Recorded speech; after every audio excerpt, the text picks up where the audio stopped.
በትግራይ የደሞዝ ጭማሪ ሙሉ በሙሉ ተግባራዊ መሆን አልቻለም።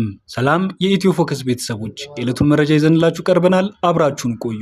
የትግራይ ክልል ጊዜያዊ አስተዳደር ባጋጠመው ከፍተኛ የበጀት እጥረት ምክንያት አዲሱን የፌዴራል ሲቪል ሰርቪስ የደሞዝ ጭማሪ ሙሉ በሙሉ መተግበር አለመቻሉን የክልሉ እቅድ ኮሚሽን አስታወቀ። ባለፈው ዓመት ነሐሴ የፌዴራል ባለስልጣናት ከመስከረም 2018 ጀምሮ ተግባራዊ የሚደረግ የሲቪል ሰርቪስ ደሞዝ ማሻሻያ ማጽደቃቸው ይታወቃል። በዚህ አዲስ ማሻሻያ መሰረት የመጀመሪያ ዲግሪ ያላቸው ተቀጣሪዎች ወራዊ ደሞዝ ከ6940 ብር ወደ 11500 ብር ከፍ ብሏል። ዝቅተኛው ደሞዝ እርከን ከ4760 ብር ወደ 6000 ብር ከፍ ያለ ሲሆን ከፍተኛ ደሞዝ ደግሞ 1492 ብር ወደ 39000 ብር ከፍ ማለቱ ተመላክቷል። ይሁን እንጂ የትግራይ እቅድ ኮሚሽን ኮሚሽነር ሃንሳ ተክላይ የክልሉ አሰራር መስፈርቶች እና በከፍተኛ የገንዘብ ክፍተት ምክንያት አሁን ላይ አዲሱን የደሞዝ ማስተካከያ ተግባራዊ ማድረግ እንደማይቻል ተናግረዋል። እንደ አሰራር የፌዴራል መንግስት ይህንን በሚኒስትሮች ምክር ቤትና በፓርላማ ወስኗል። እኛም ይህንን ስርዓት እዚህ መተግበር አለብን። በፌዴራል ደረጃ የተወሰነን ማንኛውም ውሳኔ በክልል ዘርፍ ላይ መጫን አይቻልም ብለዋል። ክልሉ ደግሞ ተመሳሳይ አሰራር መከተል አለበት። ለካቢኔ በማቅረብ ከዚያም ማጽደቅ፣ አዋጁንም መተግበር ይጠይቃል። ይህም ግልጽ በሆኑ ምክንያቶች ጊዜ ይወስዳል ሲሉ ተናግረዋል። ኮሚሽነሯ አክለው እንዳብራሩት የትግራይ ሲቪል ሰርቪስ ቢሮ መመሪያውን ተርጉሞ የራሱን ደንብ አዘጋጅቶ ለክልሉ ካቢኔ አቅርቧል። ነገር ግን የአፈጻጸም የጊዜ ሰሌዳው አሁን የከፍተኛ የበጀት እጥረት ገጥሞታል። ለዚህ ዓመት 12 ቢሊዮን ብር ያስፈልጋል። የፌዴራል መንግስት የላከልን ደግሞ 4.8 ቢሊዮን ብር ነው። ከ7 ቢሊዮን ብር በላይ ጉድለት አለብን ብለዋል። ያቀድነው በሚቀጥሉት 2 ወራት መፍትሄ ለመስጠት ነው። የ2 ወር የደሞዝ ጭማሪ ለማድረግ ውሳኔ ተላልፏል ሲሉም ገልጸዋል።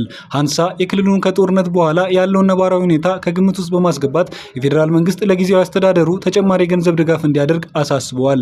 ነገር ግን ዘላቂ መፍትሄዎች ትግራይ የራሷን የገቢ ምንጮች በማጠናከር ላይ የተመሰረቱ መሆናቸውን አጽንኦት ሰጥተዋል።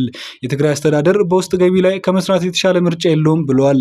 በትግራይ ያለው የወርቅ ማዕድን በአግባቡ ጥቅም ላይ ቢውልና ትግራይ ከእርሱ ተጠቃሚ ብትሆን ተገቢውን የግብርና የሮያሊቲ መጠን ብትሰበስብ የምንጠቀመውን በጀት በጥፍ ያሳድገዋል በማለት ተናግረዋል።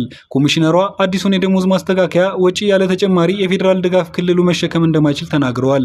ነሐሴ 4 ቀን 2017 ዓ.ም የትግራይ ጸጥታ ኃይሎች አባላት የተሻለ ደሞዝ፣ ጥቅማ ጥቅሞችና መኖሪያ ቤት በመጠየቅ የተቃውሞ ሰልፍ ማድረጋቸው ይታወሳል። የጊዜያዊ አስተዳደሩ ፕሬዝዳንት ሌተናል ጄኔራል ታደሰ ወረደ ጋር ውይይት ቢያደርጉም በመቀሌና በአጉላ ዋና ዋና መንገዶች በመዝጋት ተቃውሞ አሰምተዋል።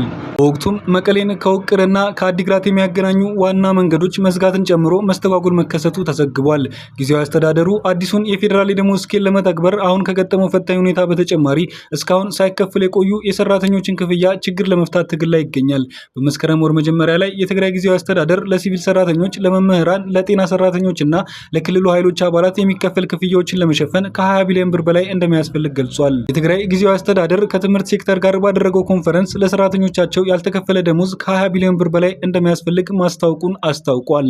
ምክትል ፕሬዝዳንት አማኑኤል አሰፋ አስተዳደሩ ጥያቄውን በፍጥነት ማሟላት አለመቻሉን አምነው ጥያቄው ትክክል ቢሆንም 20 ቢሊዮን ብር ላልተከፈለ ደሞዝ መመደብ እጅግ በጣም ከባድ ነው ብለዋል። ቢሆንም አስተዳደሩ ለችግሩ መፍትሄ ለመስጠት ከመጪው በጀት 5% ለመመደብ አቅዷል ሲሉም አክለዋል።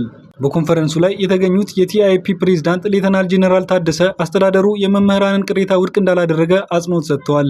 የፌዴራል መንግስት አቋም ስራ በሌለበት ጊዜ አንከፍልም የሚል ቢሆንም ጊዜያዊ አስተዳደሩ እየተገመገመና አስቸኳይ መፍትሄ ለማምጣት እየተንቀሳቀሰ ነው ብለዋል። በሐምሌ ወር 2025 የትግራይ ጠቅላይ ፍርድ ቤት ከ500 ሚሊዮን ብር በላይ ከክልሉ ገንዘብ ቢሮ አካውንት የመምህራን ውዝፍ ዕዳ ለመክፈል በአስቸኳይ እንዲለቀቅ ትዕዛዝ ሰጥቷል። ፍርድ ቤቱ ቀደም ሲል የትግራይ መምህራን ማህበር ባቀረበው ክስ 500 ሚሊዮን ብር በአንድ አካውንት ውስጥ 10 ሚሊዮን ብር የሚጠጋ ክፍያ ለ17 ወራት ያልተከፈለ ቢሆንም የቲአይኤ አካውንቶች እንዲታገዱ አድርጓል።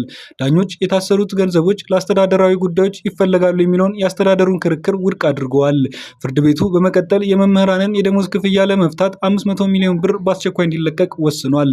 በተጨማሪም ፍርድ ቤቱ ገንዘቡን ለመምህራን እንዴት እንደሚከፍል ዝርዝር መግለጫ እንዲያቀርቡና ተያያዥ ንብረቶች ዝርዝር እንዲያቀርቡ አቃቢ ሕጎቹን አዟል። ተከታይ ችሎት ተገዥነትን ለመገምገም ለኦገስት 6 2025 ተይዞ ነበር።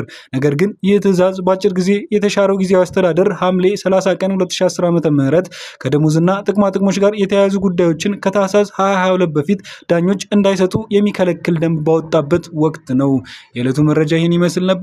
ላይክ፣ ሼር፣ ሰብስክራይብ በማድረግ ቤተሰብ ይሁኑ።